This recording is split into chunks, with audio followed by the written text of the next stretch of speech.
As adults, we know that grocery shopping for our own food allows us to not only eat healthier, but also help save us money. But sometimes, like most things, way easier said than done, and we have to go to the professionals. So we have registered dietitian Susan Watson from A Little Nutrition joining us now with tips on how we can do better. They're simple, but it does require, I'm assuming, a little bit of effort. Yes, and I think I'm hearing a lot of people telling me that grocery shopping feels very overwhelming, it's time consuming and very almost confusing when they go into the store. So I've got some tips here today to really help simplify it, hopefully make people feel a little bit more calm. And I think the idea is you have to have a plan. You have to have a plan of action before you hit up the store. So the first thing I like to tell our clients is to make sure that they separate their grocery list out into the different departments. If you just have a big list of all of your items, then what happens is you're running from one department to the other. So you go for apples, and then you go back for milk, and then you go back for yogurt, and then you go back for carrots, and you're just all over the place. And that's very time consuming, but also makes you feel like you don't want to go to the store. So break it up into the categories, and that will help you be a lot more time efficient at the store. I love how they're such simple categories as well, like produce, bakery, meat and dairy. How simple is that? I absolutely love this list. And I'm assuming if you're going to navigate the grocery store with family, you need to kind of... Yeah, be as time efficient as possible. And then also you're not, if you're running back and forth, you might end up buying things that you're not necessarily wanting to do. So stick to your list as well, because, research shows about 50% of our purchases are unintended.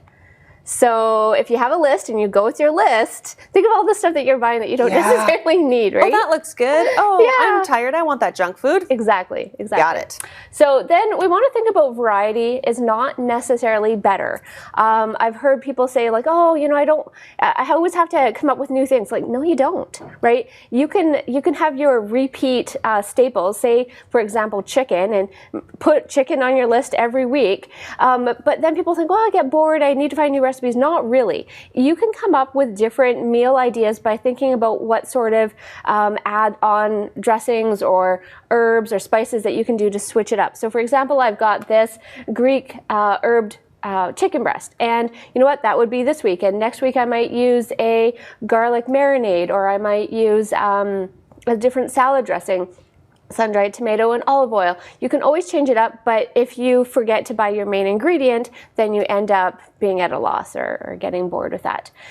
Another area when it comes to grocery shopping that I find really causes a lot of confusion, you may have heard of this before, is that you're supposed to shop the perimeter. Yep. Every single time someone talks about eating healthy, they say don't go down the middle aisles at all. Yeah. Okay. Seriously, who does that?